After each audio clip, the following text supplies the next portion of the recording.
एक महत्त्वाचा प्रश्न असा आहे की तुम्हाला आता तुमच्या बीडमध्ये दोन्ही भाऊ बहीण मंत्री झालेले आहेत, बरोबर? आनंद आहे, आनंद आहे, आनंद. पण आता हे सगळं प्रकार नाही, दोन्ही भाऊ बहीण होण्याला वेगवेगळी कारणं आहेत.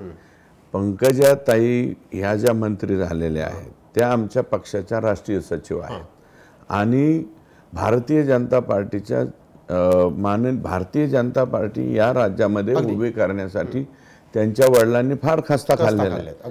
म्हणजे त्यांना जे मंत्रिपद मिळालेले आहे ते त्यांची जी या पक्षाची असलेली बांधिलकी आहे, या पक्षाच्या बाबतीमध्ये असलेलं त्यांचं योगदान आहे म्हणून मिळाली. आता ती धनंजय मुंडे साहेबांची जे मिळाली ते त्यांच्या पक्षाचा निर्णय आहे. बहीण भाऊ असले तरी दोन वेगळ्या पक्षात आहेत, त्यामुळे त्यांना मंत्रिपद मिळाली म्हणून आम्हाला वाईट वाटत नाही. फक्त एक आहे की तुम्ही मंत्री राहा, आणखी अजून वर जा बाबा, पण माणसं मारता काय इतक्या बेकार पद्धतीने?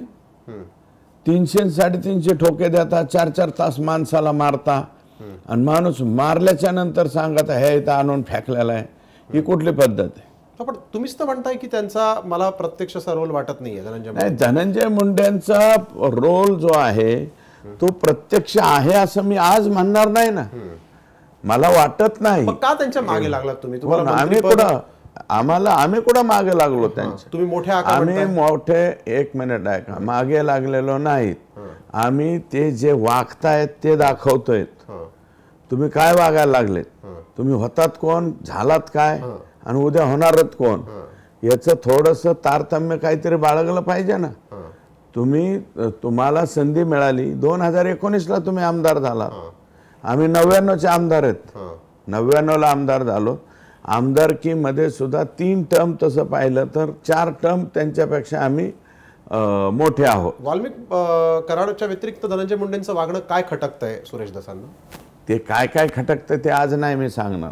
जर ते कुठं बोलायला लागले माझ्यावरती तर मग सांगेल काय काय खटकतं, मग आणखी बरंच काही सांगेल. आता मी नाही सांगणार इतक्या लवकर.